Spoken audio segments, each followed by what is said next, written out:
Olá, alunos, aqui é a professora Ravena de Artes e na aula de hoje iremos dar continuidade ao tema da aula anterior sobre fotografia.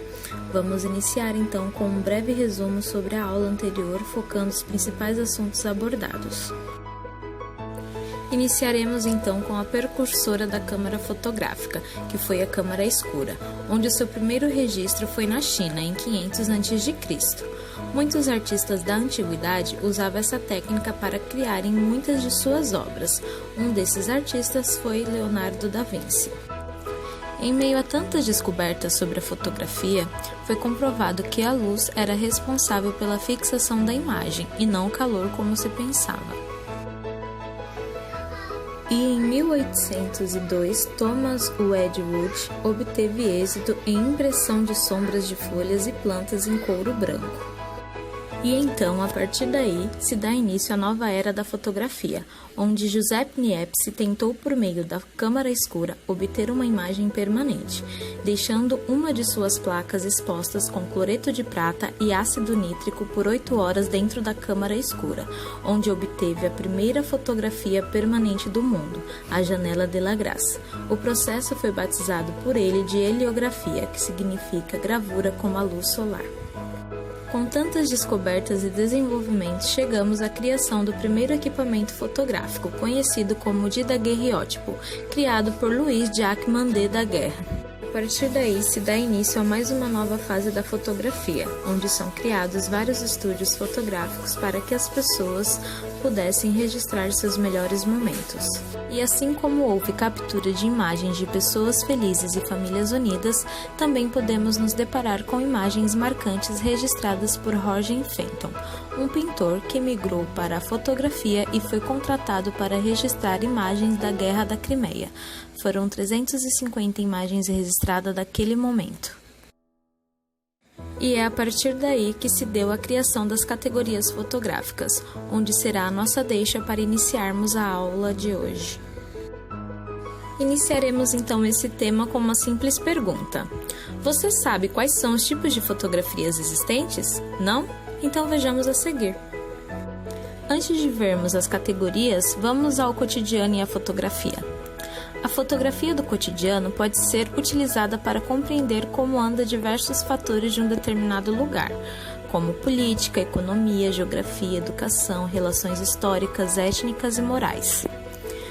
Com essas imagens, por exemplo, um professor pode ensinar aos seus alunos todos esses aspectos, juntando, claro, ao seu conhecimento para que possa retratar aos alunos de uma maneira melhor as épocas em que deseja informar e vincular a informação passada à informação da imagem vista pelo aluno.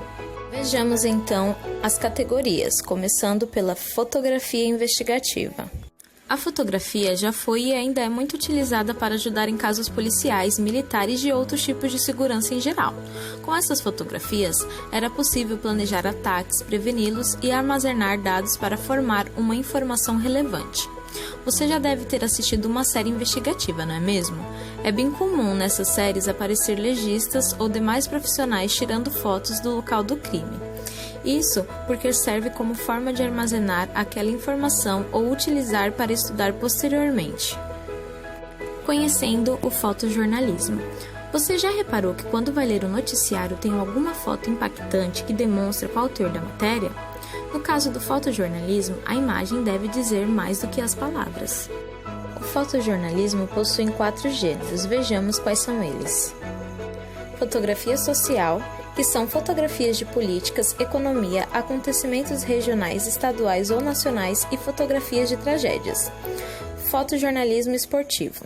Fotografias de diversos esportes, nesse caso utiliza-se o máximo de informações para compor a fotografia. Em alguns casos, quanto mais melhor. Fotojornalismo policial, são em maioria fotografias sensacionalistas. Fotojornalismo policial são, em maioria, fotografias sensacionalistas com flagrantes e imagens chocantes onde o policial prende o bandido ou houve um assassinato e por aí vai. Fotojornalismo cultural envolve os outros gêneros. Neste estilo se utiliza de todos os recursos para deixar a foto mais chamativa, ainda do que o texto para o leitor, trazendo aspectos culturais a quem vai ler. E vamos agora a fotografias de estúdio. Esse estilo é muito conhecido pois se trata de utilizar fundos de uma determinada cor, geralmente brancos, para conseguir editar as fotos com melhores recursos e trabalhar melhores em suas fotografias. Normalmente, quando alguém deseja fazer um álbum fotográfico, utiliza um espaço de um estúdio para que as fotos possam sair com qualidade melhor e com recursos que os fotógrafos dispõem para os seus clientes. Após as fotografias serem tiradas, é possível editar as imagens com recursos profissionais para deixá-las de acordo com o que o cliente deseja. Fotografia publicitária. A fotografia publicitária é de suma importância para o mercado fotográfico. Há diversos profissionais que se dedicam a esse ramo. Quem decidir por esse caminho tem que entender que o grau de exigência é bem alto e dominar as técnicas para surpreender os seus clientes é essencial. Dentro dela, ainda há fotógrafos dedicados exclusivamente a produtos e alimentos. E chegamos ao final da nossa lista com fotografia de moda.